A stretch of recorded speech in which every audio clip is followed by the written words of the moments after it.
Bien, hola a todos, bienvenidos. Bienvenidos a la sexta edición del Foro de Diseño Social y Sustentable. Mi nombre es Pamela Márquez, soy la coordinadora y en el día de hoy vamos a contar con la ayuda del moderador técnico Alejandro, que está a su disposición por cualquier inconveniente. Eh, Vamos a recordarles a todas las personas que están asistiendo en vivo que pueden realizar preguntas o hacer comentarios a través del chat que vamos a leer una vez que finalicen todos los expositores. A los expositores les recordamos que tienen 10 minutos de exposición y que yo voy a volver a encender la cámara y levantar la mano cuando les quede un minuto para que puedan ir concluyendo su presentación. Vamos a dar comienzo a la primera comisión del día de hoy, titulada Diseño que transforma, comunicación, identidad y acceso en contextos sociales. El contenido de esta comisión son estratégicas gráficas y colaborativas al servicio de la inclusión, la educación, el ambiente y los derechos, un recorrido por experiencias donde el diseño potencia la comunicación social y la participación desde enfoques éticos, culturales y sustentables. Vamos a dar inicio con el equipo de Aleida de la mano de Miguel Ángel Castillo. Miguel Ángel, bienvenido. Buenos días a todos, aquí estamos listos. Muy bien, te escuchamos. Gracias. Me atrevo a poner mi presentación. Em, Voy a compartirla. Hace un ratito la probamos y creo que sí se compartía. A ver, compartir. Me indican si es que ya se puede ver. Bien, ya lo vemos. Ok, perfecto. Bueno, pues muy buenos días a todos. También saludos desde México. Les compartimos este trabajo, esta experiencia que hemos realizado en México a través de diferentes actores. De entrada ha sido un trabajo multidisciplinario y es una parte interesante ante la solución de varias problemáticas que encontramos en nuestro país. Eh, el título de nuestro trabajo lo tenemos aquí, que es Material didáctico en la enseñanza de las ciencias para las niñas. Tenemos que la enseñanza de las niñas y adolescentes en escuelas comunitarias de Puebla a través de la creación de material didáctico ha sido muy importante. Para contextualizar un poco este tema, tenemos que es impresionante y yo creo que en muchos países y sobre todo América Latina van a tener la misma problemática que nosotros, que en pleno siglo XXI aún tenemos demasiados problemas de marginación y sobre todo que tenemos la situación de muchos niños que están en situación o son vulnerables por diferentes cuestiones y me atrevo a decir que, bueno, muchas de estas situaciones son culturales. Tenemos un alto grado de marginación en Puebla, en donde nos ubicamos nosotros, en donde los niños apenas se pueden tratar de cursar una educación básica, y eso es a través de diferentes factores o situaciones que tienen, principalmente desde el punto de vista legal. No pueden accesar a una escuela porque carecen del acta de nacimiento, por ende no pueden identificarse, no pueden ser aceptados de manera ordinaria, sino que tienen que pasar su vida así sin una educación previa. Y entonces esto nos lleva a un rezago social y educativo que se vuelve acumulativo, ¿no? Entonces, hablando en el tema de ciencias, todavía se multiplica la problemática, puesto que pues al no tener este acceso directo a una educación formal, pues la ciencia todavía se ve muy relevada, ¿no? Entonces, la preocupación directa pues es también sobre el tema de las niñas en estas escuelas comunitarias que pueden tener, que deseamos que tengan este acercamiento hacia las ciencias. Bien, ¿cómo es el aporte social de este proyecto?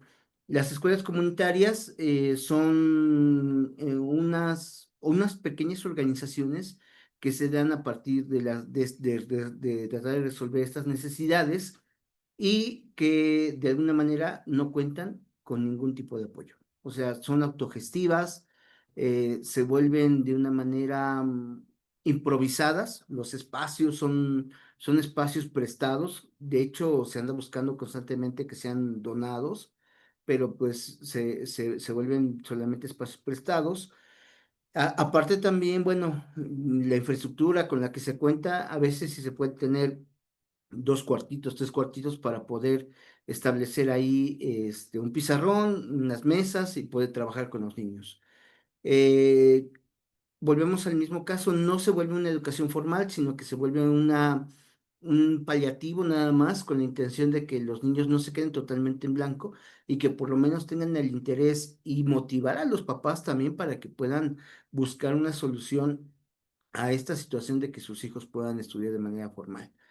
Tenemos también, por otro lado, ese trabajo, como mencionaba yo al principio, es multidisciplinario y también multisocial. Entonces, hacemos que los actores sociales, como es gobierno, como es en este caso la universidad pública, los estudiantes y nosotros como profesores nos involucremos junto con la sociedad, papás y niños. En este sentido, buscamos que alumnos de la carrera de la licenciatura de diseño gráfico participen a través de actividades desde prácticas de servicio profesional o prácticas sociales. Esto motiva a que los chicos puedan trabajar, establecer y sobre todo tener un contacto con, aunque pequeños clientes, pero al final de cuentas con un público real. Y esto motiva a que ellos trabajen de manera lo más profesional posible, sabiendo que hay una necesidad que resolver. El caso de éxito que nosotros les venimos platicando es el caso de CUPS. CUPS es el Centro Universitario de Participación Social que viene derivado de la misma universidad de la UAP, que es la Benemérita Universidad Autónoma de Puebla, que es una universidad pública. Ese centro universitario, además de cubrir estas necesidades en tratar de buscar que estos pequeños puedan tener espacios en donde estudiar, pues también tiene otras funciones dentro de la misma universidad, hace diferentes tipos de campaña, hace que también esta acción social nos conecte y que pues sea visible, porque ese es otro gran detalle. Nuestra vida diaria ha sido complicada en el sentido de que caemos en rutinas y no observamos o a veces no queremos observar qué es lo que pasa a nuestro alrededor. Y esto es toda una realidad, ¿no? Entonces, CUPS está fundado con ese objetivo, aunque, lógicamente, como hemos venido platicando, carece de pues, muchísimos apoyos. Entonces, estas escuelas comunitarias, pues, están diseminadas, en el caso de Puebla, están diseminadas en 5 espacios totalmente dispersos. Y vuelvo a comentar el asombro que implica que todavía en pleno siglo XXI tengamos que tratar de resolver necesidades muy básicas, muy elementales, principalmente en el tema de estudio, ¿no? Entonces, la cuestión aquí que nosotros tratamos de apoyar básicamente es la creación de este material didáctico que pueda despertar la creatividad de los estudiantes y que por otro lado pueda tratar de establecer una pequeña ayuda hacia ante una necesidad. Aquí es en donde se suma otra licenciatura. Aparte de la licenciatura de diseño gráfico, hay una licenciatura en pedagogía que tiene que ver con la creación de material didáctico. Entonces, se vuelve todavía mucho más interesante, puesto que ellos a través de su formación profesional, que es la creación de materiales, nosotros lo transformamos en algo tangible, que eso permite que los alumnos pues, puedan trabajar en equipo. Bien, dentro de esta aportación a la solución, bueno, tenemos analizamos el espacio, los chicos, conforme cada año va pasando, van cambiando pues de edades, chicos van, chicos vienen de estas comunidades y lógicamente que a ellos se les dirige todo este tipo de material. Se crea, se diseña el material, se realiza físicamente, se le hacen pruebas y también son parte de una evaluación. Eso también había que resaltar. Son parte de una evaluación dentro de sus materias y todavía, bueno, tienen una segunda motivación. Ellos mismos la entregan y es otra cosa interesante porque hemos visto cómo con alegría entregan el propio material que hicieron y lo que buscamos, pues, es que también resalte su trabajo, ¿no? Dentro de la aportación también de esta solución, pues buscamos la enseñanza de las ciencias, como ya se comentó al principio. Si es muy poca la accesibilidad de la educación elemental, pues ya no hablemos de la educación en ciencias de manera específica.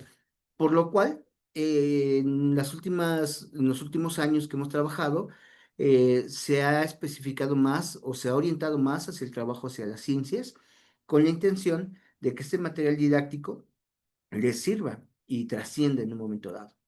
Bien, como conclusión a este proyecto, los materiales que los alumnos fabrican les sirve de muchísima experiencia dentro de su formación y les permite ver más allá, que es algo que buscamos como universidad también, que la sociedad más desprotegida también tenga soluciones a partir de servicios profesionales.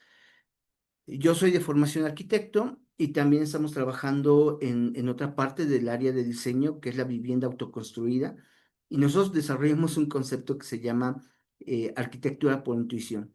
Entonces, en el formato de autoconstrucción también la gente solamente construye de una manera intuitiva, sin saber si le es funcional al 100%. Y eso es lo que tratamos de impactar aquí también, que los alumnos tengan esa conciencia social en que podemos resolver problemas de gente más vulnerable, pero que también pueden aprender mucho, ¿sí? Y en este caso de CUPS, pues desarrollamos soluciones que permiten el desarrollo tanto de niñas y que de alguna manera también los orienta hacia y fomenta la ciencia. Pues hasta ahí nuestra presentación. Muy bien, muchas gracias. Vamos a dar paso al siguiente expositor del día de hoy y les recuerdo que tienen disponible el chat para dejar sus redes, sus contactos, sus informaciones y también las preguntas que deseen realizar para responder al final. Ahora vamos a dar paso al próximo expositor, que es Diego Choché, desde Guatemala. Muchas gracias. Ahora, bueno, básicamente, perdón, el proyecto que yo desarrollé junto a Marco Antonio Morales, y Paola Abigail y yo, que soy Diego Isaac Choche Ramírez, fue un proyecto llamado De Aquí Soy, realizado en agosto de 2024 para el segundo semestre de ese año, en Diseño Visual uno. Entonces, ¿en qué consistía? Consistía en diseñar un cartel educativo que invite a la reflexión crítica sobre el sentido de pertenencia a un territorio compartido y fomentar la participación comunitaria en actividades culturales, deportivas, religiosas y sociales que fortalezcan un tejido comunitario. Y también el cartel considera algunas demandas y mejoras necesarias dentro de la colonia que nosotros elegimos, que fue Montserrat uno, que es donde yo vivo. El, el primero que hicimos fue desarrollar un poco de qué se iba a tratar más o menos este cartel. Básicamente iba a consistir en crear de forma, eh, llevar toda la identidad de la colonia a un solo afiche de manera visual y que representara pues la mayoría de sus aspectos y que conservara su esencia. Lo primero que desarrollamos fue una investigación de campo, eh, tomando fotos y investigando sobre pues, toda la colonia, ya sea de su lado tipográfico, ya sea qué cosas o qué elementos son muy distintivos de la colonia y lugares que sean bastante importantes o representativos. Luego de haber encontrado varios problemas, los cuales van desde unos muy simples, ya sea como hay demasiados carros en toda la colonia, lo que evita el paso de los peatones, les impide caminar bien. También hay otros problemas como la contaminación auditiva por parte de algunos vecinos y también hay otro problema que fue que hay demasiados gatos en la colonia. Esto puede traer ya sea problemas eh, para los gatos, puesto que no hay nadie que se encargue de ellos por si se lastiman o pasa algo, o también que puedan hasta incluso pues eliminar algunas especies autónomas del mismo lugar. Entonces, todo esto, con los aspectos positivos y negativos, los distribuimos en 12 frases que representarán cada uno de estos aspectos, las cuales son: vivimos el calor de la posada, que pues se refiere a una tradición bastante común para Navidad, que es la posada. Eh, en este tal vez puede parecer un poco ambiguo, pero se refiere al segundo: el sabor de mi barrio es único. Se refiere a las comidas tradicionales que hay en toda la colonia. Las risas de los niños inundan las calles, pues básicamente, eh, actualmente la colonia desde hace mucho no tenía niños jugando, entonces es algo bastante interesante que luego de un par de años ya hay nuevas generaciones saliendo a la calle a jugar. Todos somos Cocode. Aquí es una de esas pocas colonias que el Cocode pues funciona, que sí tiene un presidente electo. También tenemos, bueno, también está Nuestra Señora de Montserrat, que sería la patrona de la colonia. Y, y hay y otras frases como: ven a mi barrio donde la salud nunca descansa, que pues se refiere a que a que la colonia posee ya sea farmacias o, o doctores para poder satisfacer sus necesidades. También en mi cuadra la educación está a la vuelta de la esquina.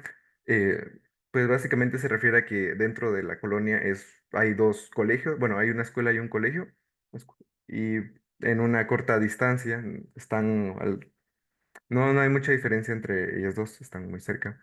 Eh, delicias en cada esquina, vecinos felices en cada una, se refiere que pues básicamente las ventas de comida aquí son muy populares, siempre hay alguna que ya sea puesta por algún vecino, y sin importar nuestras diferencias seguimos conviviendo. Esto se refiere a que básicamente la colonia, aunque todos nos identifiquemos como guatemaltecos, pues básicamente que varias personas comparten una cultura diferente, ya sea maya o de una cultura o una forma de vivir ya antigua, puesto que la colonia ya tiene alrededor de 50 años, entonces hay mucha gente que ha seguido con su estilo de vida desde hace mucho tiempo aquí. Aquí tenemos el proceso de bocetaje de cada una de esas frases, pues empezamos a desarrollarla ya sean desde un sistema en tres fases, que es 1A, 1B y 1C, que básicamente el 1A, que sería el que está como a trazo de lápiz, simplemente es dibujar la idea, como salga. Y ya el 2B, que sería ya el que tiene más forma y está ahí con color, y con rayas en mi caso, el que yo realicé fue el de abajo. Pues básicamente es geometrizar un poco más los iconos y ponerles un color para ver qué tal funciona. Y ya luego el 1C, que sería la última fase, ya es totalmente geométrico y con el color con el que irá al final. Luego de una asesoría con el profesor Marco Antonio, pues realizamos los cambios que nos solicitó y así es como quedaron las ilustraciones finales. Una cosa que hay que aclarar antes es que las ilustraciones tienen un estilo geométrico algo infantil, puesto que, puesto que elegimos que tuviera un estilo más infantil, puesto que el cartel no destaca las problemáticas de una forma, podríamos decir, madura o de una forma clara, entonces elegimos este estilo. Aparte que la colonia tiene una disposición en cuadrícula, o sea, en su forma física, entonces para reflejar ese aspecto también elegimos pues este estilo. Y así fue como desarrollamos, bueno, cómo quedaron los prototipos. El estilo que usamos fue un poco inspirado por Saul Bass, puesto que elegimos un estilo de cierta forma retro para ejemplificar la cantidad de tiempo que lleva la colonia. También como es una especie de cuadrículas, también reflejando la cuadrícula en la que está distribuida la colonia. Y por otro lado, eh, elegimos que los cuadrados no fueran perfectos para demostrar la, la diferencia de personas y de culturas en las que se encuentran en la colonia. Y así es como quedaría la propuesta final, en la cual podemos ver cada una de las frases representadas por una ilustración y algunos elementos más como una alfombra, un poste de luz y un gato, haciendo referencia al aspecto de la cantidad de gatos que hay en la colonia.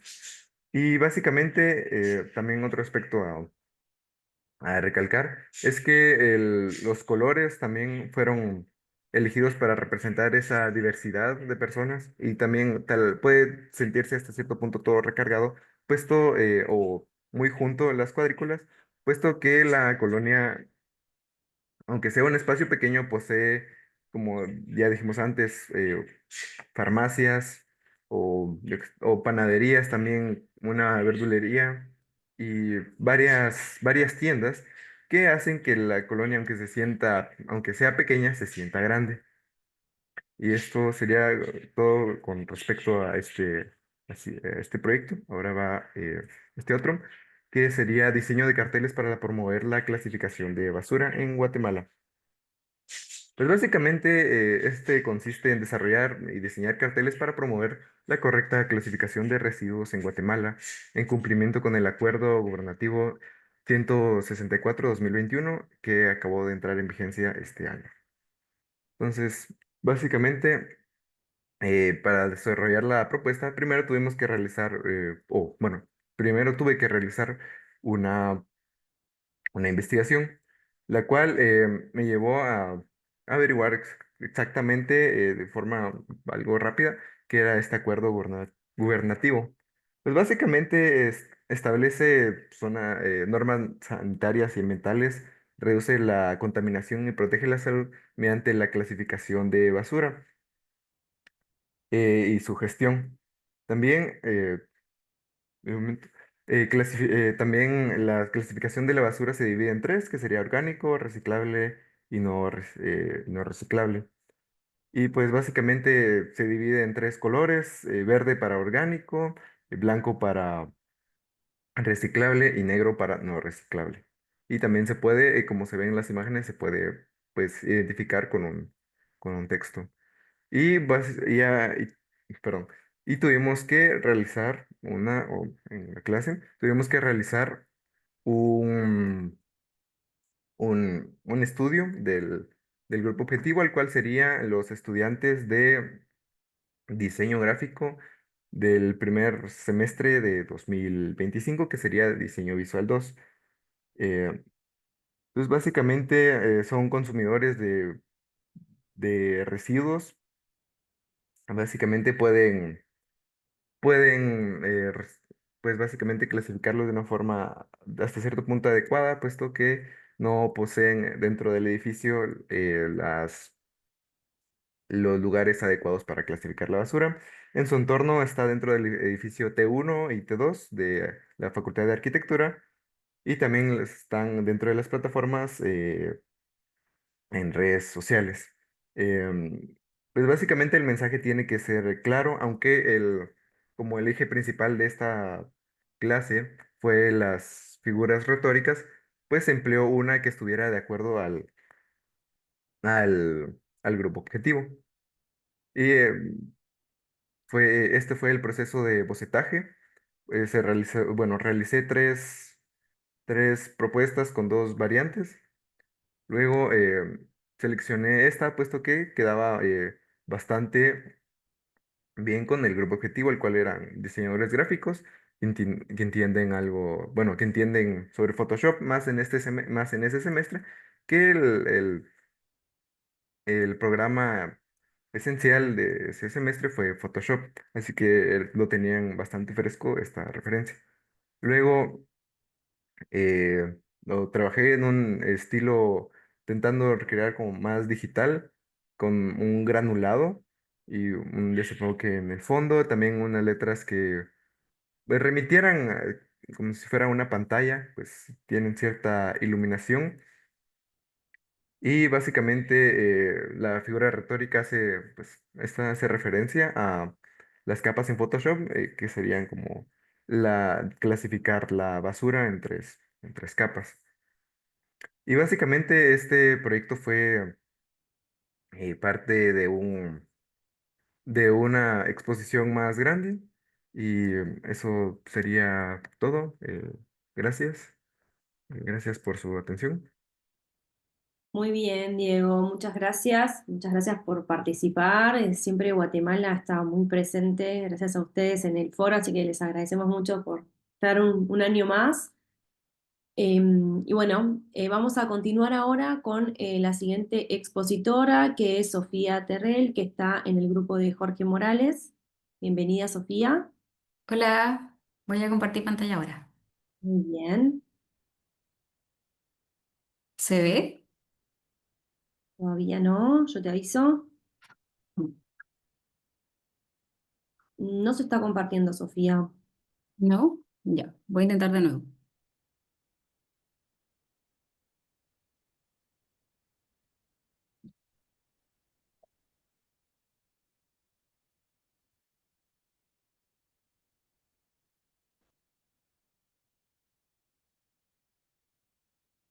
A ver, Ale, si sabes indicarle. Sí, presionando el botón de compartir pantalla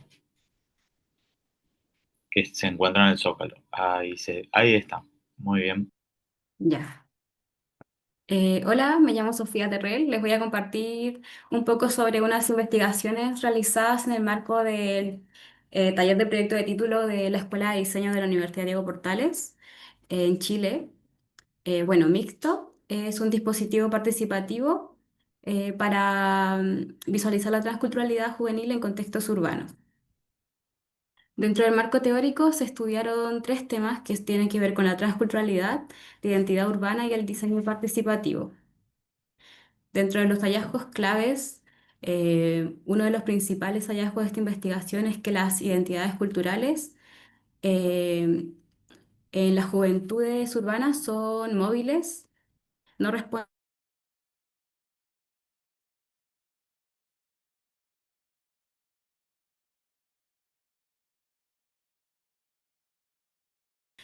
Esto da lugar a identidades híbridas que muchas veces encajan en categorías tradicionales.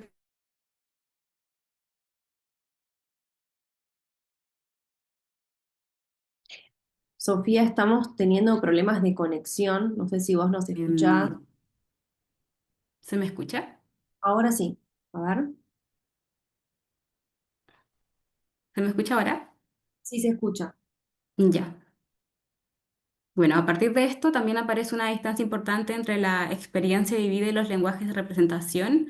Muchos jóvenes no encuentran palabras para nombrar lo que sienten o viven, lo que tensiona la identidad, la idea de la autenticidad en estas identidades fragmentadas.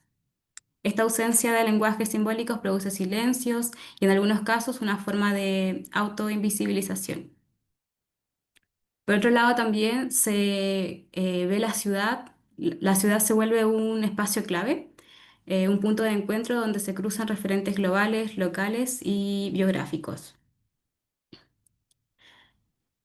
Acá surgen nuevas formas de habitar y de relacionarse con el territorio, donde la migración y la globalización transforman permanentemente el paisaje cultural. Y como último hallazgo, aparece lo visual como una vía para activar y reflexionar la identidad. A través de, de la visualización colectiva se vuelve posible dar forma a estas vivencias, registrarlas y compartirlas y validarlas. En este proceso, el diseño participativo no solo construye datos, sino que abre espacios de diálogo, memoria y comunidad. A raíz de lo anterior, La hipótesis que se desprende de esta investigación tiene que ver con el desarrollo de un dispositivo participativo que permita activar y visibilizar la naturaleza transcultural de las identidades juveniles urbanas. Bueno, dentro de los objetivos general está diseñar un dispositivo participativo de visualización de datos que invite a jóvenes de la región metropolitana a explorar y representar la dimensión transcultural de su identidad cultural. Como objetivos específicos está identificar dimensiones identitarias, codificar un sistema de interacción visual, desarrollar una instalación interactiva y implementar una plataforma digital abierta. Bueno, esto da paso al desarrollo del proyecto, que más que nada se basa en dos dimensiones, una dimensión física como una dimensión digital. Dentro de la dimensión física, la metodología que se usó fue a través de desarrollar un conjunto de preguntas, que en este caso eran diferentes dimensiones de la identidad cultural, que se dividieron en lengua, comida, música, vestimenta, celebración y sistema de creencias. Esto debido a que son aspectos cotidianos simbólicos y fácilmente reconocibles. También se utilizó la codificación simbólica, es decir, que se utilizaron diferentes variables como color, tamaño, posición. Por ejemplo, el color tenía que ver con una escala de mezcla cultural, el tamaño con la dimensión cultural y la posición con la percepción de la identidad cultural. Por otro lado, también se usó la representación gráfica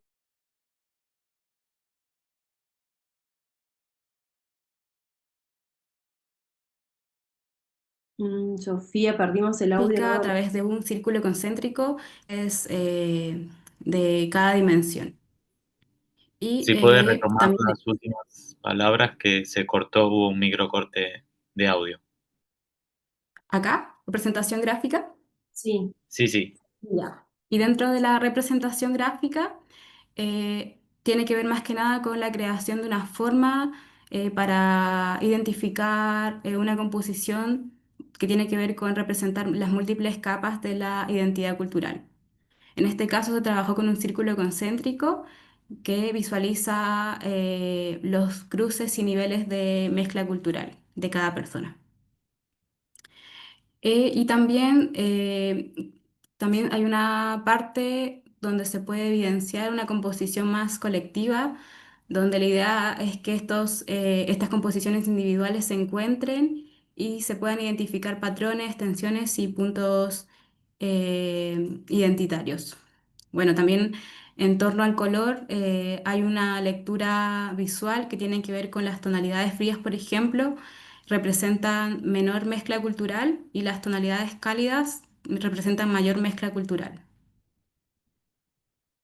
Bueno, acá se puede ver que el proyecto igual fue necesario testearlo en diferentes ocasiones. Por ejemplo, acá se probó en la Facultad de Diseño de la Universidad Diego Portales. El primer prototipo tenía que ver más que nada con lo que mencioné anteriormente, pero con una variable distinta. Por ejemplo, acá se probó con una variable de, eh, de forma, tamaño y posición. Esto generaba un poco de confusión al momento de ver cómo la parte del muro colectivo se generaban quizás composiciones un poco más abstractas que eran difíciles de leer para una persona común y entonces se pasó a un siguiente prototipo donde la lectura fuera más clara. Entonces acá se cambió las variables a una variable más que tenga que ver con el color y el tamaño. Entonces, por ejemplo, acá se puede evidenciar eh, que existen tonalidades más contrastadas y donde podemos ver quizás, por ejemplo, las tonalidades que tienden a ser un poco más amarillentas o blancas tienen que ver con una menor mezcla cultural, las tonalidades que tienen que ver con una tonalidad más roja tienen que ver con respuestas un poco más cercanas a mayor mezcla cultural. También se validaron en distintas facultades. Esta fue en la Facultad de Diseño y esta fue en la Facultad de Derecho, para ver más que nada cómo va variando la identidad cultural en en estos distintos espacios.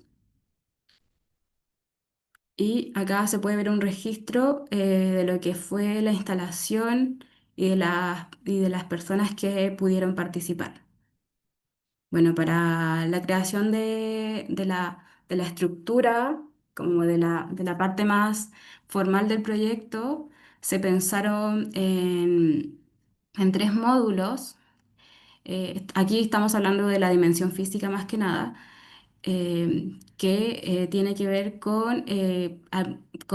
dentro del primer módulo se pensó en el manifiesto y las instrucciones como lo principal, luego da paso a las dimensiones identitarias y luego a una sección que filtra a través del género y otras que tiene que ver con el muro colectivo, que también ahí podemos recolectar datos a través de el año académico y la percepción de la identidad cultural hoy. Es decir, que de acuerdo a tú donde coloques tu figura, tu composición que generas a través de las respuestas que vas respondiendo, en el muro colectivo, o sea, en el muro colectivo tiene que ver más que nada la posición de tu composición está determinado con ciertas preguntas que tienen que ver, por ejemplo, con el año académico y con tu percepción de la identidad cultural. Es decir, que eh, cada paso, cada paso está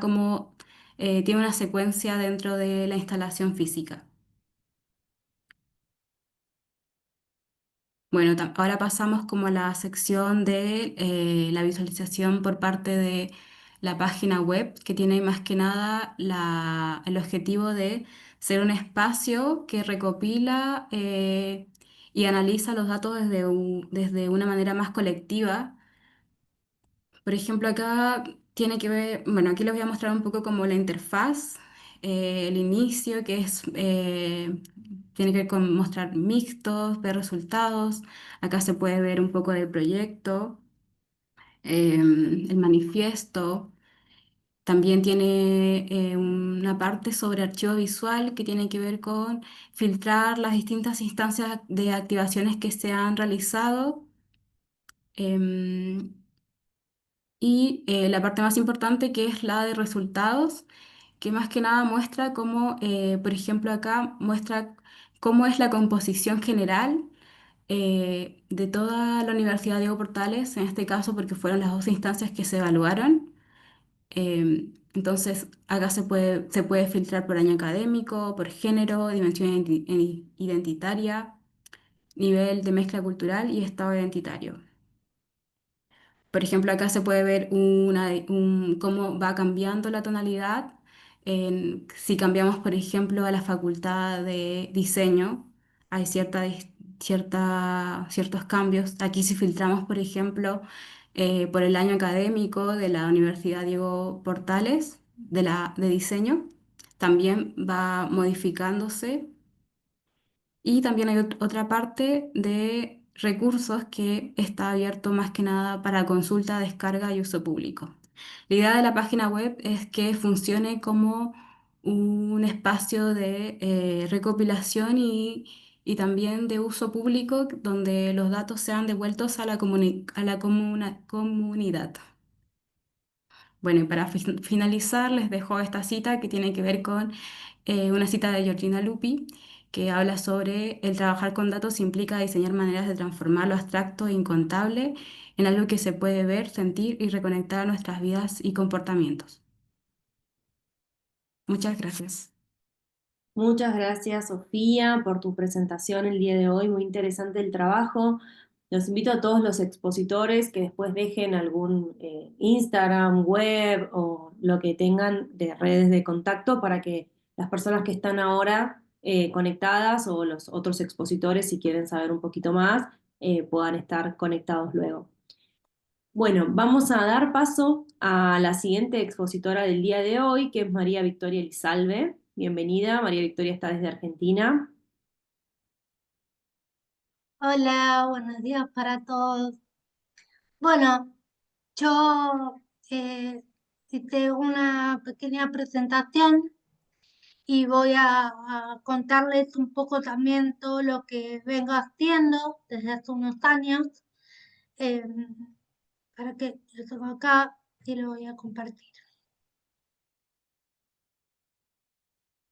Bueno, yo me llamo María Victoria Lizade, tengo 42 años, tengo una discapacidad intelectual y auditiva y realizo series de entrevistas y mensajes hacia la convivencia en mi página de Instagram, que ya después se las voy a dejar.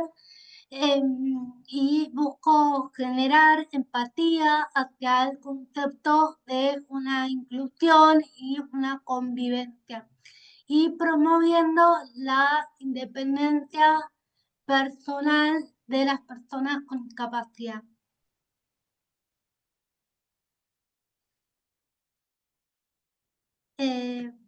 Bueno, además desde la Asociación Azul, que estoy como en La Plata, en la provincia de Buenos Aires, de la cual formo parte actualmente como presidenta, nosotros lo que buscamos son adhesiones para nuestro primer proyecto de vida independiente, que es sobre la casa, una, una casa independiente para las personas con discapacidad. Eso significa que las personas con discapacidad que quieran practicar de poder vivir solos puedan realizarlo momentáneamente.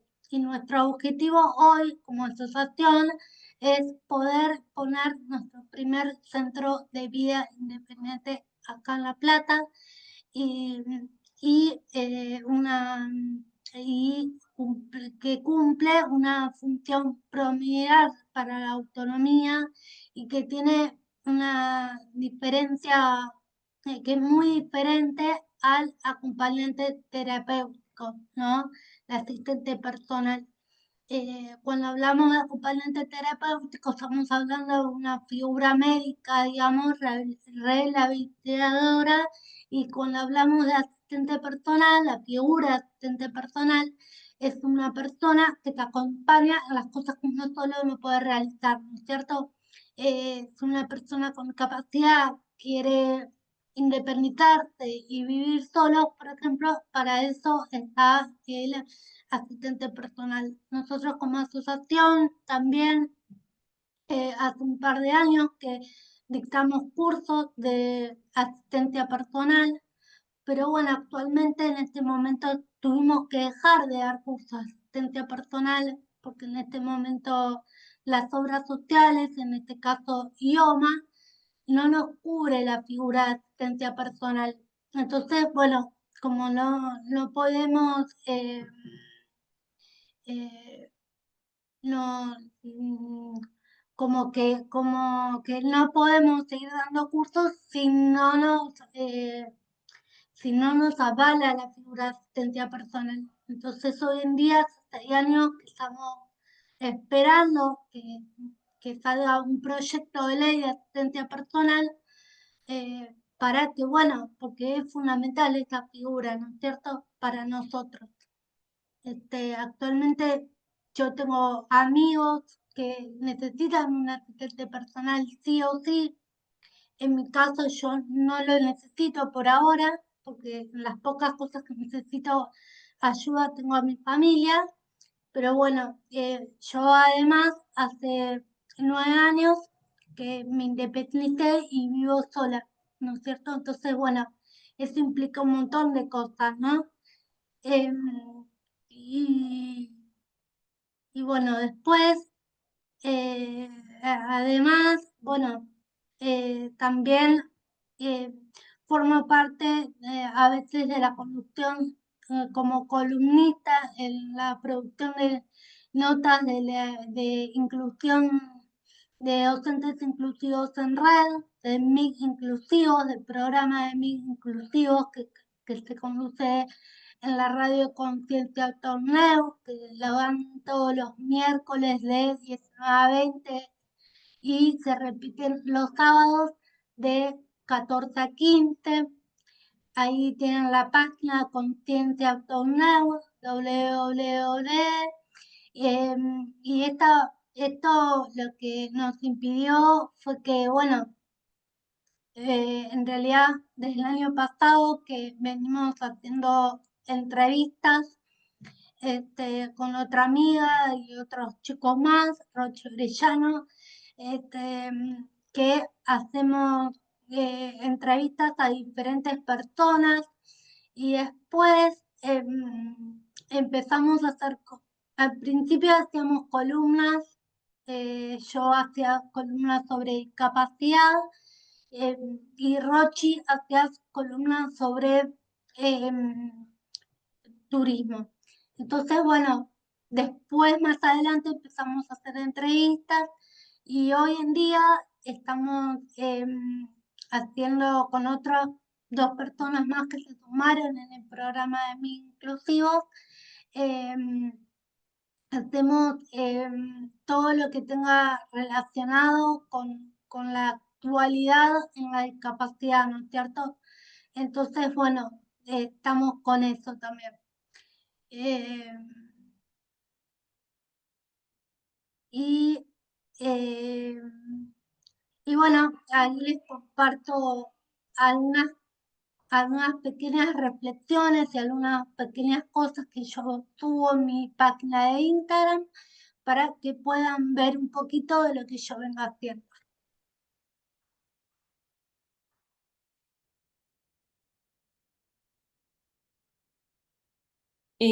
Estamos sin el sonido. No sé si nos querés contar. Así te vamos escuchando, Victoria, porque el video se está reproduciendo lamentablemente sin sonido. ¿Cómo? Que el video se está reproduciendo sin sonido. Que si vos nos Sí, querés tiene que contar. dejar de compartir y volver a compartir el video, seleccionando la casilla compartir audio. Qué raro.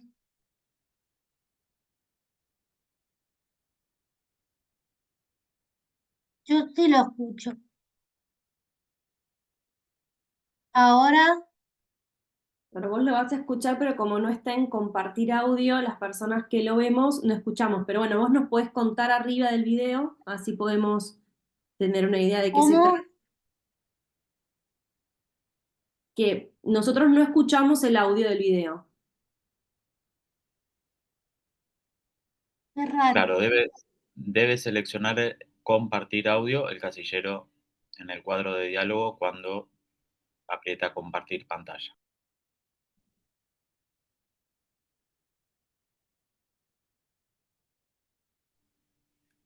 Ahora si quiere puede dejar de compartir y volver a compartir seleccionando compartir audio. A ver.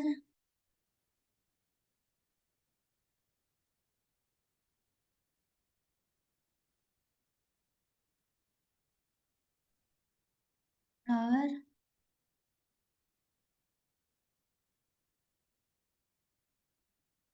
No, lo debe hacer previamente, antes de...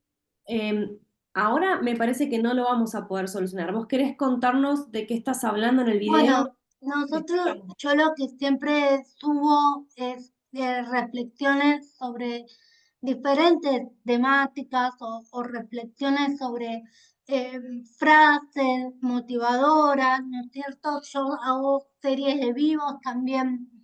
Y bueno, hace 4 años que vengo manteniendo esta cuenta de Instagram con todo contenido de los derechos de las personas con discapacidad, sobre vida independiente, sobre el derecho al trabajo, un montón de temáticas. Y bueno, hace 4 años ya que mantengo esta cuenta de Instagram, con todo lo que tenga relacionado con los derechos de las personas con discapacidad. Y bueno, hago series de vivos, diferentes entrevistas con diferentes historias de vida, y bueno, y todo eso. Y Victoria, muy bien. Muchas gracias por haber participado. Te invitamos a que dejes en el chat cuáles son tus redes para que podamos verlos y seguirte por Instagram. dale, buenísimo. Gracias por participar. Gracias. Bien, vamos a dar paso ahora a Valeria. Valeria también está desde Argentina. Hola, ¿cómo están? Muy bien, Valeria. Les hablo desde Córdoba, pero para contarles una experiencia que se dio en el marco de un trabajo como asesora para la Secretaría Legal y Técnica del Gobierno de la Ciudad de Buenos Aires, que es donde desarrollamos distintas estrategias para facilitar lo que es el acceso a la información jurídica de todas las personas. El acceso a la información pública es un derecho fundamental que hace que las personas puedan conocer cómo funciona el Estado, que puedan participar en la toma de decisiones y sobre todo que puedan exigir todo lo que hace a la rendición de cuentas. Pero en la práctica sucede que hay muchos obstáculos que dificultan que se pueda ejercer libremente ese derecho. Por un lado, trámites engorrosos, solicitar información pública suele ser un proceso bastante complicado, carencias de representación legal en el caso de que haya algún inconveniente y de la otra parte esté alguna organización pública o alguna organización, digamos, del Estado, se encarecen muchos los costos para intentar defender derechos frente a estas entidades, las barreras culturales, porque los grupos minoritarios, las comunidades indígenas y las personas en situación de pobreza enfrentan discriminación y obstáculos adicionales para intentar acceder a esta información. El lenguaje legal, que es inaccesible, que está lleno de términos legales de los documentos, de leyes y de procedimientos que no todas las personas conocen. Y por supuesto también la falta de información accesible. No siempre la información pública se presenta en formatos que sean accesibles para todos, como el braille, como la lengua de señas, y eso excluye a aquellas personas que tienen discapacidades auditivas o visuales. Estos obstáculos generan eh, limitaciones bastante importantes para todo lo que es una construcción de una sociedad democrática que sea justa y sobre todo que sea transparente. No podemos acceder a la justicia ni llevar adelante estos derechos si lo hacemos desde la violación de estos principios fundamentales. Entonces, analizamos enfoques para mejorar la accesibilidad legal y nos dimos cuenta de que, en primer lugar, necesitamos simplificar el lenguaje administrativo, es decir, utilizar un lenguaje claro, conciso y comprensible en los documentos legales, que la comunicación legal sea efectiva, es decir, emplear estrategias diferentes para comunicarnos con todas las personas que pueden sentirse cómodas. Volvemos a la idea de no todas las personas se sienten cómodas haciendo trámites online y para otras personas sí es mucho más fácil hacer un trámite online que llegarse presencialmente. Entonces, la importancia de diversificar los canales de comunicación, la utilización de tecnologías de la información, es decir, aprovechar todas las herramientas que nos ha dado la tecnología en los últimos años para facilitar la interacción con la ciudadanía, la promoción de la educación jurídica, es decir, implementar ciertos programas de educación, sobre todo para fomentar la comprensión del sistema legal y de los derechos fundamentales que tiene la ciudadanía. Y el diseño de material de comunicación, es decir, optimizar los procesos legales para hacerlos más eficientes, para hacerlos más transparentes y que sean accesibles para todas las personas. Y así nace el legal design, o sea, así nos involucramos en esto que es un enfoque que busca mejorar la interacción entre el derecho y la ciudadanía mediante las aplicaciones de los principios del diseño centrado en el usuario. Incluye todas estas características que veíamos recién, de simplificar el lenguaje, de utilizar un lenguaje claro y de revisar las cuestiones relacionadas con los formatos en los que compartimos esa información. Los principios claves del legal design son, por un lado, en que está centrado en el usuario, es decir, se basa en la comprensión de las necesidades, de las experiencias y de las expectativas de los usuarios para diseñar estas soluciones que sean relevantes, pero que también sean útiles. La simplicidad, en el sentido de que busca que la comunicación se haga en términos claros, en términos concisos, sin tecnicismo, sin jerga legal que sea innecesaria, en cómo se visualiza esa información, es decir, se emplean elementos visuales como infografías, diagramas o cualquier tipo de ilustración para facilitar la comprensión de conceptos complejos. La interactividad, es decir, se incorporan ciertos elementos interactivos en esos tipos de materiales, como formularios, como calculadoras, como herramientas de búsqueda para justamente hacerlos más dinámicos y más participativos. Obviamente la accesibilidad, se considera el concepto de la accesibilidad universal o el diseño universal, de adaptar los materiales y los procesos legales a las necesidades que tienen personas con diferentes discapacidades. Y la empatía, es decir, buscar comprender cuáles son las necesidades, las emociones y las experiencias de los usuarios antes de crear soluciones que sean realmente útiles y empáticas. Por eso consideramos que el diseño legal es una herramienta muy poderosa y que tiene de verdad el potencial para transformar cómo hacemos entender y cómo explicamos el funcionamiento del Estado, en este caso. Acá vemos algunos ejemplos de estrategias de comunicación para campañas de regularización de licencia de taxi, para el paso a paso que con instrucciones breves y cortas y acompañadas de un icono, una iconografía, acompañan a este tipo de comunicaciones. La metodología del InDesign se basa, además de los principios que veíamos, se utilizan distintas herramientas o distintos marcos teóricos dados por el mismo diseño.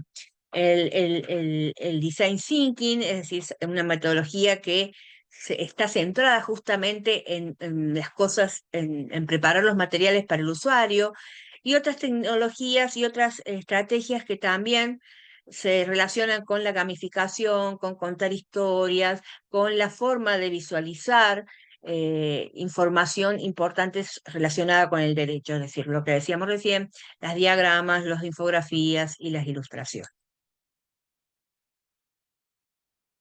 Las herramientas que utilizamos son las herramientas que se utilizan siempre desde el diseño y a los que sumamos, obviamente, las que son las plataformas de colaboración online, porque es un proyecto interdisciplinario en el que participan diseñadores, comunicadores, los mismos funcionarios públicos, que son los que entienden las necesidades o las expectativas de los usuarios, y obviamente los recursos de accesibilidad de todo contenido digital.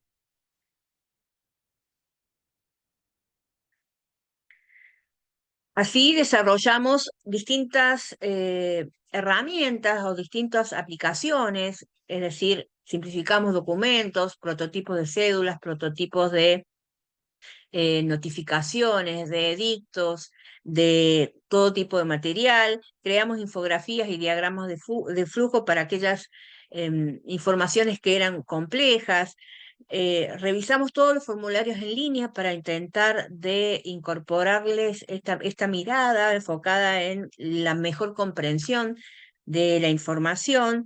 Revisamos lo que tenía que ver con el diseño web y las aplicaciones móviles accesibles y empezamos a trabajar en la adaptación de los materiales a diferentes idiomas y formatos, incluyendo la traducción a lenguas minoritarias, la transformación, gracias a la tecnología, de toda la información en audio, braille y lenguaje de señas. Este es el proceso que llevamos a cabo para el Legal Design. Revisamos el diseño actual, obtenemos una opinión de la comunidad sobre las necesidades, errores y preferencias, refinamos y finalizamos la nueva invocación, es decir, creamos este material y lo probamos y buscamos la valoración del público. Aquí están algunos de los proyectos, o sea, el proyecto en el cual nos basamos, que es el proyecto Belisco, que también tiene en cuenta estas cuestiones de accesibilidad, usabilidad, coherencia, capacidad de respuesta e inclusión. Los desafíos para el legal design actuales, es decir, para la implementación de forma popular de esta metodología, son las barreras culturales lingüísticas, la necesidad de capacitación y sensibilización sobre estos aspectos, los aspectos relacionados a que no todas las personas pueden comprender toda la información que circula, y sobre todo la información jurídica, que suele ser bastante compleja, y la falta de recursos y presupuestos. De hecho, el proyecto, por una cuestión de presupuesto, también quedó en stand-by. Pero sin embargo, hay grandes oportunidades para esta tecnología, para esta metodología.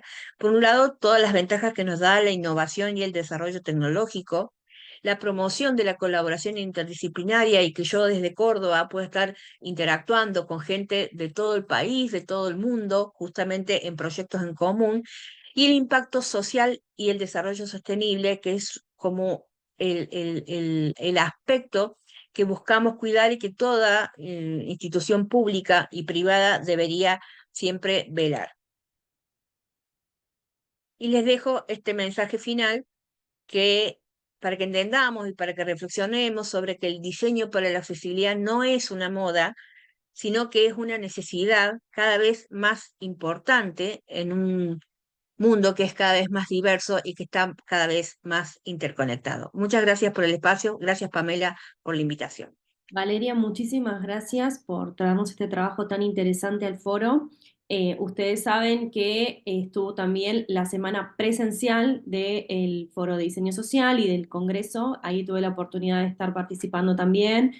Y tu presentación me recordó algo muy interesante que pasó en el foro. Tuvimos un profesor que era también, creo que era de Córdoba, donde nos trajo un montón de campañas gráficas de grandes marcas, incluso algunas también del gobierno, donde no se tenía en cuenta a la gente que tenía, eh, me sale dislexia, pero la palabra no es dislexia, sino es cuando nos ves los colores, se me fue la palabra ahora, Sí, daltonismo. daltonismo. Y era súper interesante ver cómo campañas donde se había invertido tanto dinero, al verla una persona daltónica, que es más del 8% de la población, perdía total sentido. Y lo que más me sorprendió de esa charla es que incluso la herramienta más básica que usa cualquier diseñador, que es Photoshop, tiene la opción de cómo se ve ese material para una persona daltónica. Sin embargo, creo que como no se piensa el diseño que en nuestro desde nuestro punto de vista es un deber, o sea, porque sea inclusivo, ni siquiera se tiene en cuenta que hay personas daltónicas. Entonces es como se pierde que el mensaje llegue al 8% de la población.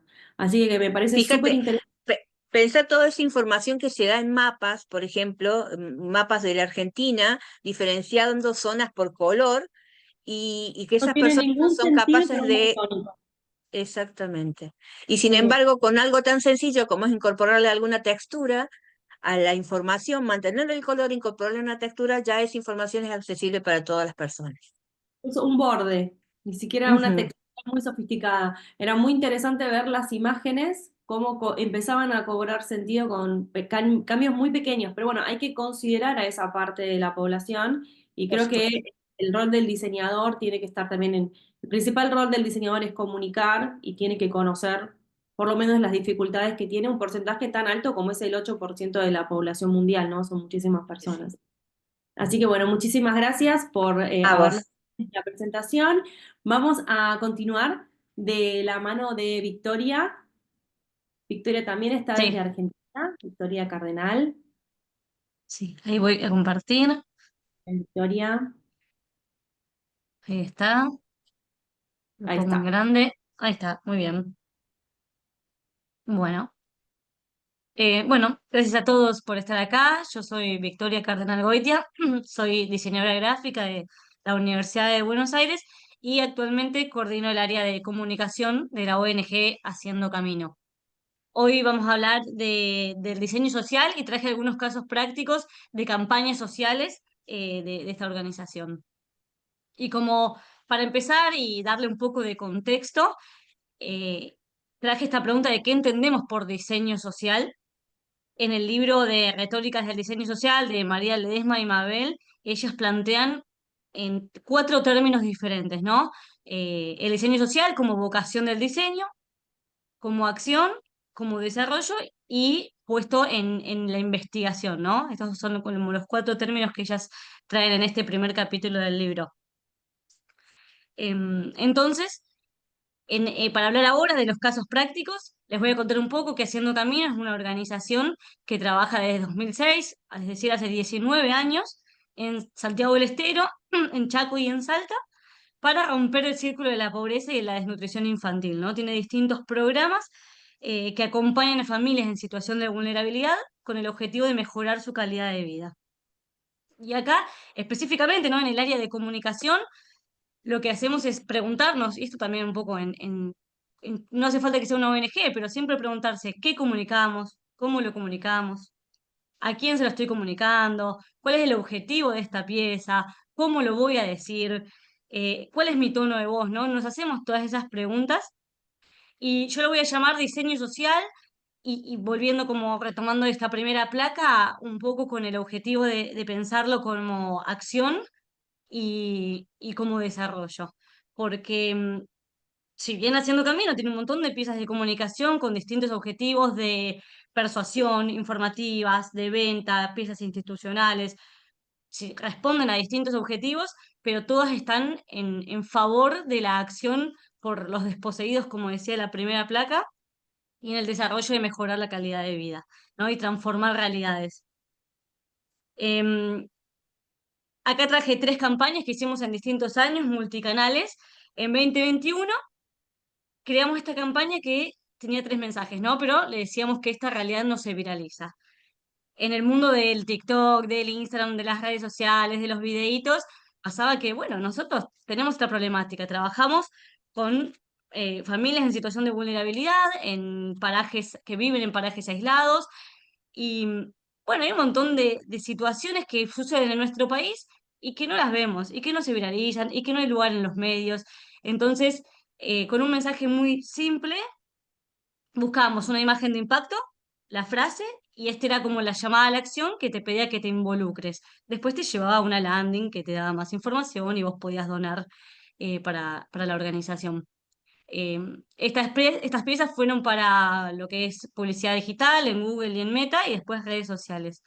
Pero el foco principal era este, ¿no? Tenemos toda una realidad de nuestro país que no se viraliza en nuestro teléfono, en las redes y en lo que consumimos todos los días. Y estas fueron como las piezas madre.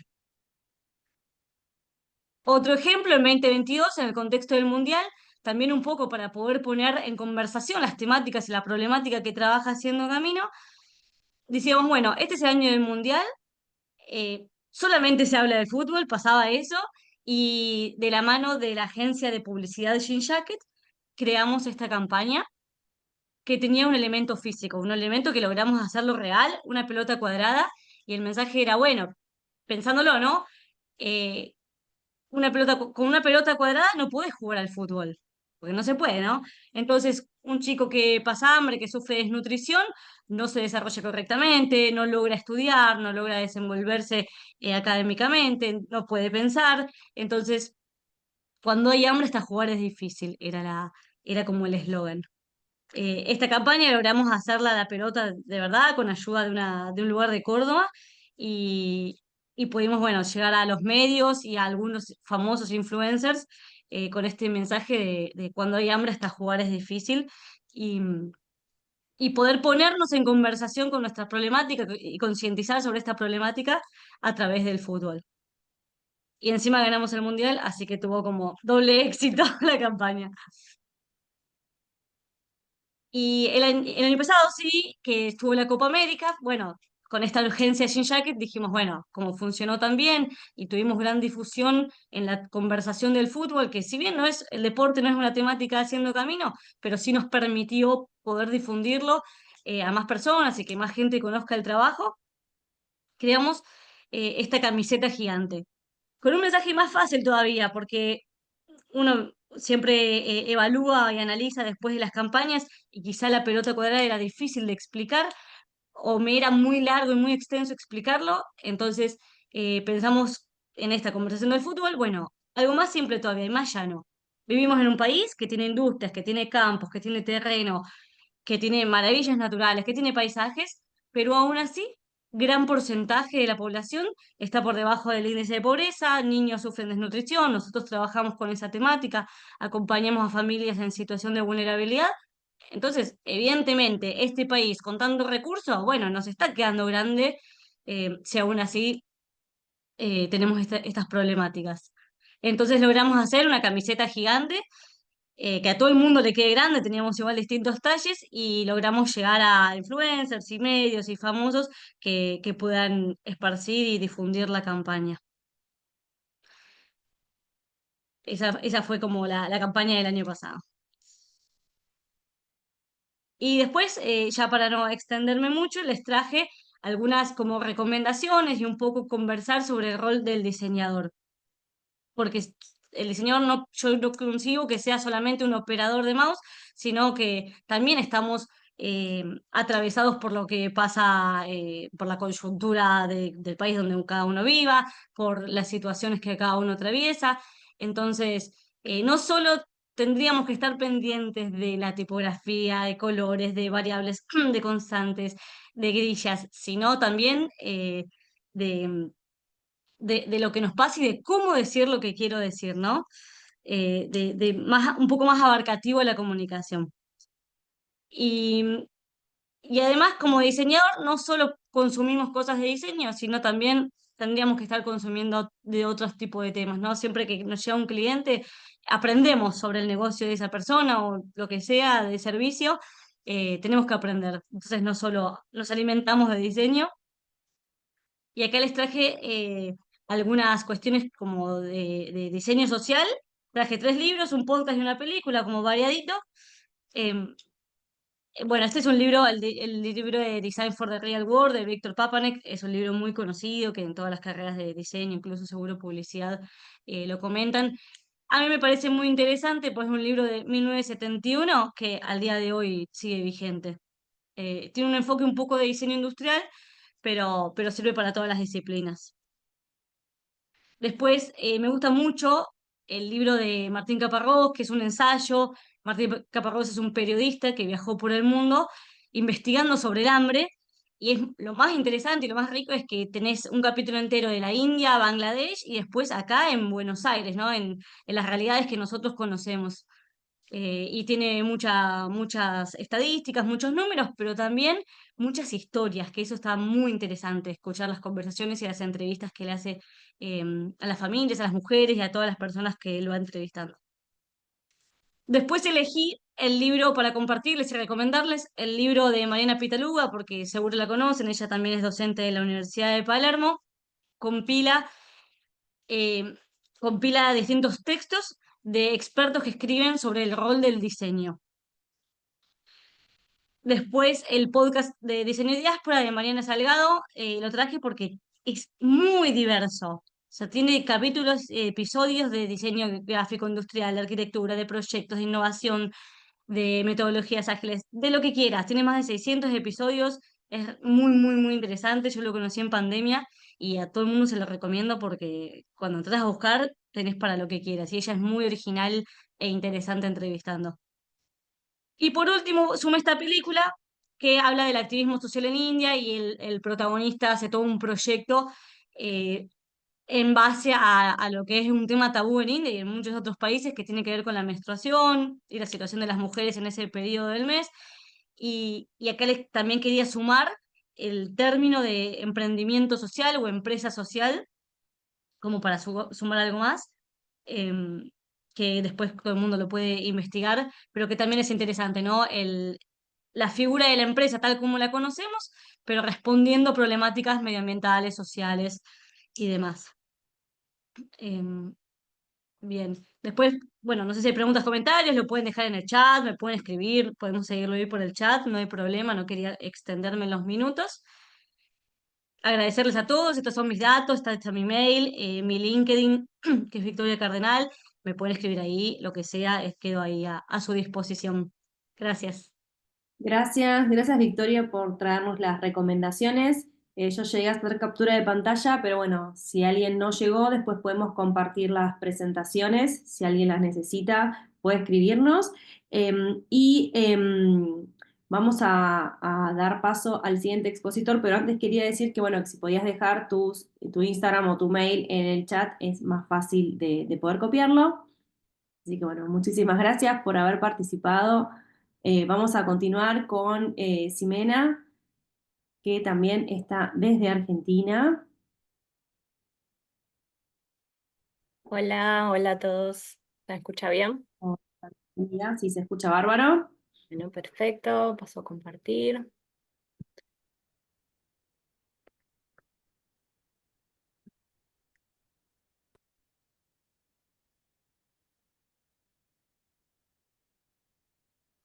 Bueno, un poco la temática que les quiero presentar hoy, o el tema de la charla, era si un rombo amarillo puede salvar a un delfín franciscana. Un poco ambiciosa la propuesta. Primero, empezar por las presentaciones. Yo soy Ximena Merel, estoy haciendo una maestría en Comunicación e Imagen en la Universidad KS, soy diplomada en Neuroeducación en el Aprendizaje, técnica en Conservación de la Biodiversidad también en KS, y coordinadora de Comunicación y Educación Ambiental para la ONG Aquamarina, que es lo que les quería venir a presentar hoy. Entonces, contarles también la presentación de qué es Aquamarina. Estamos trabajando desde el 98 en un equipo interdisciplinario, hay desde biólogos, sociólogos, educadores, guardaparques, voluntarios, estudiantes de diversas carreras de diseño, de comunicación. Nuestro foco de trabajo es en la provincia de Buenos Aires, en Argentina. Y tenemos diferentes líneas de trabajo en investigación, gestión, educación ambiental, que bueno, todas estas líneas se unen para justamente hacer conservación de las especies marinas. Y un poco nuestro propósito esencial es conservar los ecosistemas marino-costeros. Muchas veces por ahí cuando pensamos en grandes animales o en animales vistosos, pensamos en, no sé, el Caribe u otros lugares, y la verdad es que en nuestro país, en Buenos Aires, en toda la costa de Argentina, tenemos desde delfines, ballenas, tiburones que superan los 10 metros, tortugas marinas de más de 3 especies, así que nada, es una biodiversidad súper rica, que un poco lo que hace la ONG es tratar de darla a conocer. Y nuestro proyecto bandera, el animal bandera con el que trabajamos, es el delfín franciscana, que es ese delfín que ven en la foto. Es uno de los delfines más chiquititos del mundo. Se encuentra en toda la provincia, en toda la costa de la provincia de Buenos Aires, se encuentra en Uruguay y en el sur de Brasil. Es endémico de esa zona. Solamente hay delfín franciscana en esa zona.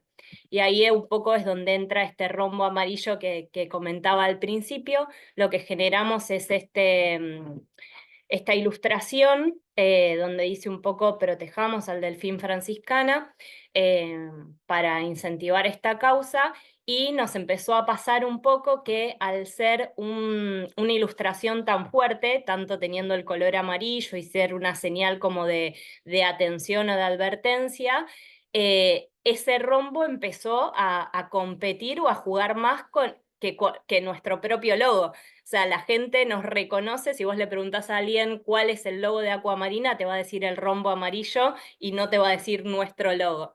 Entonces, bueno, nada, un poco es también abrazar eso, porque es lo que la gente le causa la empatía o el acercamiento, y en fin, es lo que uno quiere lograr al ser recordado, ¿no?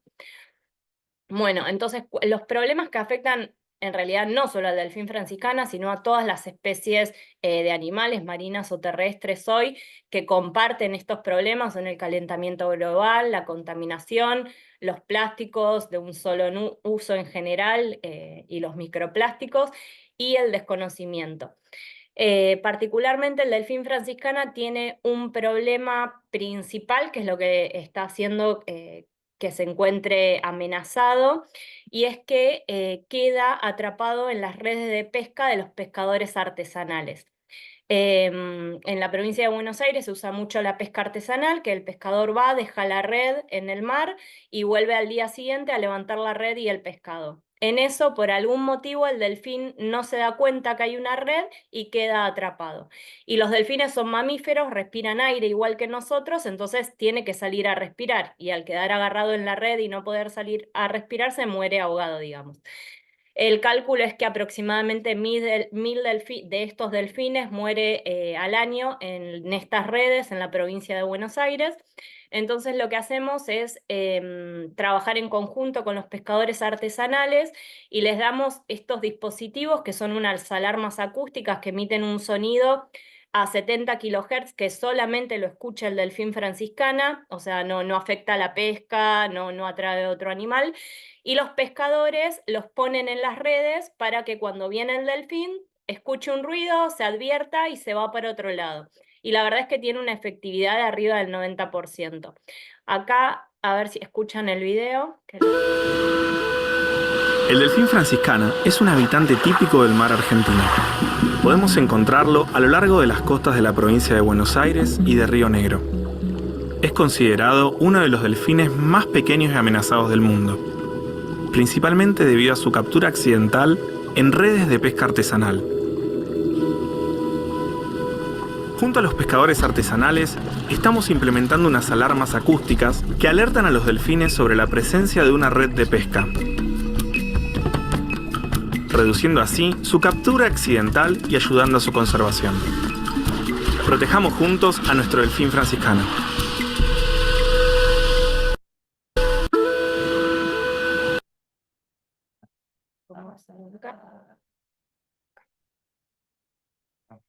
Bueno, y un poco es esto, es de no pensar a los pescadores, a la comunidad como el enemigo, sino bueno, al revés, tratar de ponerlos desde el lado de la solución.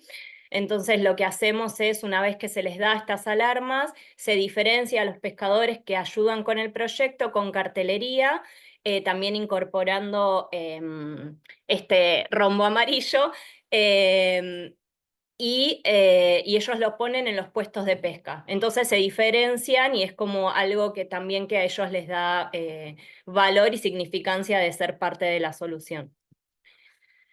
También empezamos a involucrar a la comunidad local, esto es en San Clemente del Tuyú, porque lo que nos pasó es, este verano pasado, ¿no? 2025 al 2024, hicimos una primera campaña en San Clemente, donde recorrimos toda la calle principal, haciéndole una encuesta a los comerciantes, a ver si sabían que habían delfines en sus costas. Es toda gente que vive en San Clemente del Tuyú, y más del 40% no sabía que había delfines en la costa. Y es gente que vive ahí y va al mar todos los días y no sabe que hay delfines. Entonces, bueno, lo que hicimos fue hacer una campaña de repartir estos calcos por todos los locales, porque también servía para cuando iban los turistas, empezaban a ver, bueno, pero ¿qué? ¿Hay delfines acá? Y acompañábamos esos calcos de los locales con unas infografías que se ven acá al lado, donde había mayor información para quien así lo quisiera leer. Entonces, al ser un símbolo tan fuerte y más el color, estaban nuestras remeras, los calcos y todo, es como que la comunidad lo empezó a adquirir o a entender como propio al símbolo. Visitamos, bueno, esto es de este verano 2025, más de 300 comercios en San Clemente del Tuyú. En realidad visitamos 340, de esos el 88% quisieron poner el calco en la vidriera del local. Y este año volvimos a hacer la pregunta de si sabían que había delfines, y el 67% sabía, o sea que con respecto al año anterior, el 9% más de la población reconocía o sabía que había delfines. Y muchos de ellos también decían como, sí, pues ustedes pasaron el año pasado, o sí, porque vi en otro local que tenían el rombo amarillo, o los estábamos esperando porque también queríamos tener el calco. Entonces empieza a generar algo en la comunidad que hace un cambio propio de pertenencia. Y estas son otras de las actividades que hicimos, también para involucrar a la comunidad, una caminata por toda la costa de San Clemente, donde se involucraron desde escuelas de natación, guardavidas, los chicos de los colegios secundarios que tienen talleres de murga, los balnearios. también con la bandera de este rombo amarillo, y bueno, y también los visitantes, los turistas que estaban en la costa preguntando, bueno, ¿qué es esto? Y enterándose que bueno, que en esas aguas también hay delfines.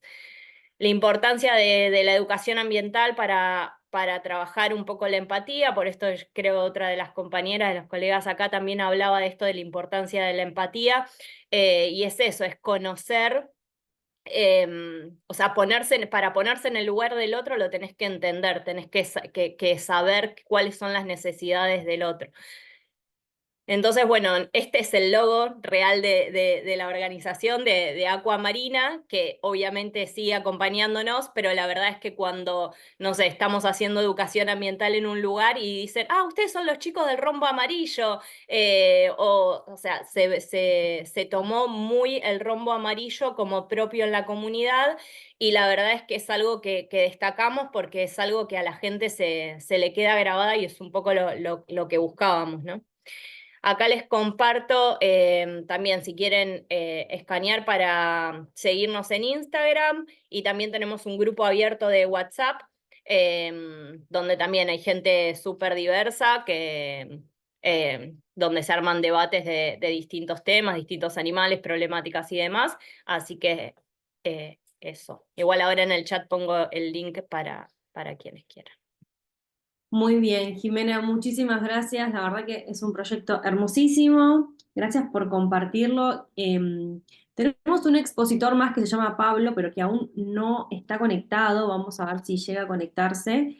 Quería preguntarle a todas las personas que expusieron hoy si quieren agregar algo más, hacer algún comentario, si tienen alguna pregunta.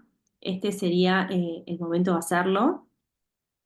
Tienen todos sus micrófonos abiertos para poder realizar las preguntas o los comentarios. Yo un Ale, poco reafirmar lo que ya planteó Victoria Cardenal, en el sentido de la importancia de que el diseñador se involucre más con las causas sobre las que diseña. Es decir, que no se quede nada más que en hacer lo que le mandan, sino tratar de involucrar y de participar. Y en ese sentido, siempre, yo soy además correctora de textos jurídicos y siempre lo veo de esa forma. A raíz de que ya nos trabajamos en oficinas, en equipos, se pierde mucha de esa sinergia. Bueno, es importante mantenerla incluso desde la virtualidad, desde lo remoto. Por eso son tan interesantes por ahí esas plataformas de trabajo colaborativo. Y si no, los grupos de WhatsApp, es decir, esa sinergia sigue siendo importante, y cuando trabajamos como islas, personas de distintas disciplinas, eso termina conspirando contra la calidad del producto y contra el mensaje final, que es lo que deberíamos priorizar en todo momento. muy bien, muchas gracias. ¿Alguien quiere agregar algo, continuar lo que Valeria estaba planteando? No, yo Lo un que poco agregar esto de que a nosotros nos empezó a pasar también hace 1 año, 2 años, que empezamos de a poco a trabajar con psicopedagogas, porque también en nuestras campañas de educación ambiental nos dimos cuenta que teníamos que empezar a tener en cuenta esto de que hablaban de tener en cuenta lo del daltonismo, de poder hacer figuras que la gente que tuviera algún tipo de discapacidad pudiera entender el mensaje o acomodar, tipo, hay veces que nosotros materiales educativos tenemos una mesa todo desacomodado, entonces, bueno, nos fueron asesorando de qué manera poder acomodar mejor el material para que pueda ser también, nada, accesible a todo el mundo, digamos. Muy bien, una cosa muy interesante que en el primer conversatorio de diseño social y sustentable que tuvimos este año en la Universidad de Palermo, el día martes de los días presenciales, una de las grandes cosas que tenían todos los expositores en común es de plantear el diseño justamente como una disciplina como interdisciplinar, justamente. Porque a veces se trabaja un poco solo o un poco solamente desde el campo, no sé, del diseño gráfico, pero se tiene que poder ampliar la mirada de todos los tipos de diseño para que sea una participación social, y para poder resolver problemáticas sociales hay que trabajar en equipo y conocer un poquito del campo del otro. Así que bueno, me llama la atención que aquí también surja de nuevo el tema. Creo que es algo que está muy, digamos, está como empezando a salir a la luz que es necesario también que participe más del campo social. Veo que llegó Pablo. Pablo, ya tenés los comandos habilitados. Cuando quieras, puedes prender tu cámara. Entonces, Pablo, si me estás escuchando. Ahí Pablo tiene los Hola, ¿qué permisos y tal? puede activar. Ahora sí. ¿Qué tal? Buenos días. Hola, Pablo, buen día. Buenos días. Disculpen si ya escuchan ruido, lo que pasa es que están trabajando aquí al lado y se va a escuchar el rotomartillo ahí de fondo, disculpen.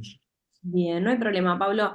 Cuando quieras puedes empezar, así podemos escuchar tu exposición y hacer algún comentario más cuando termines entre todos.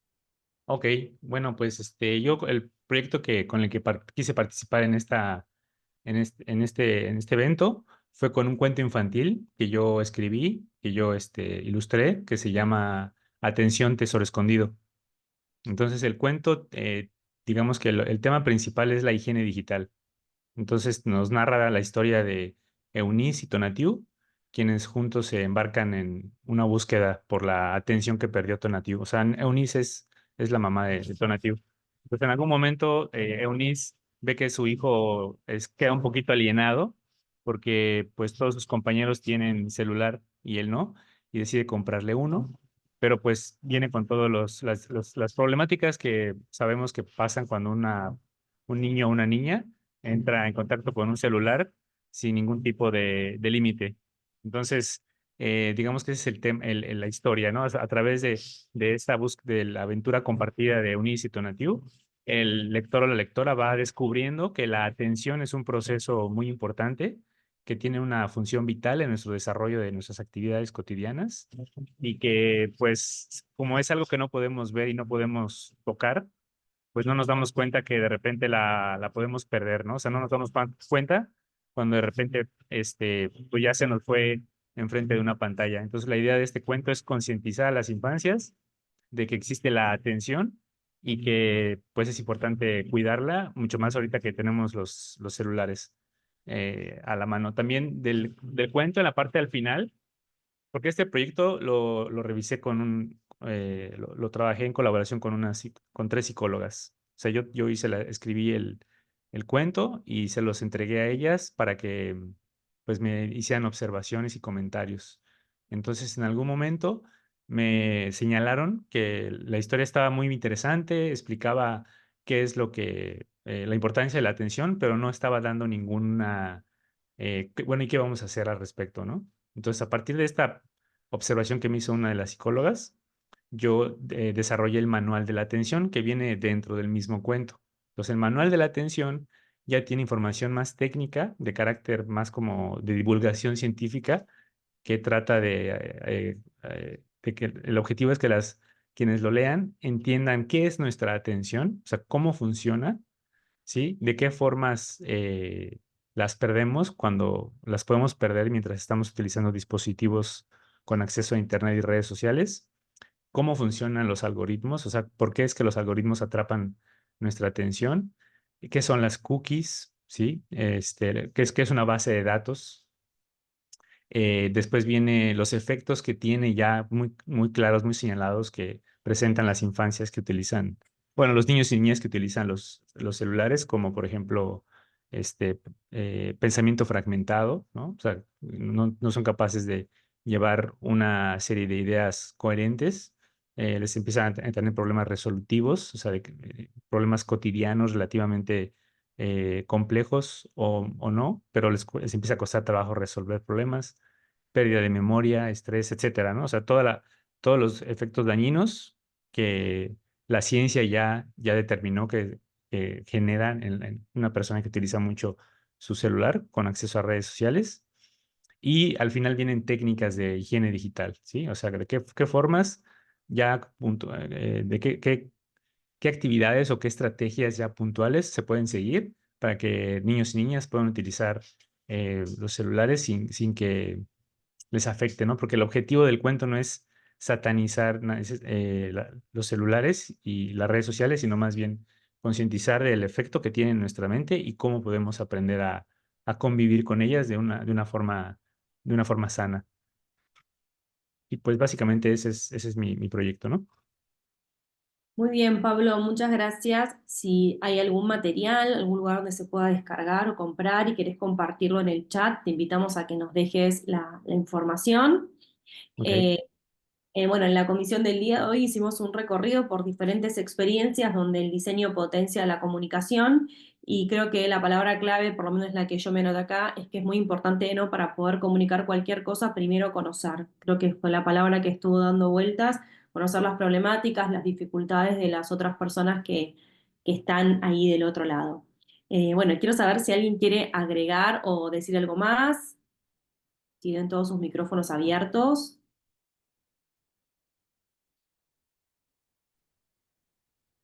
Relacionado con esto de la importancia del valor social que tiene el diseño, me gusta la idea, y está Vicky acá, que es parte de esto, de aquellas personas que son destinatarias de la comunicación, del diseño, involucrarlas en la formación.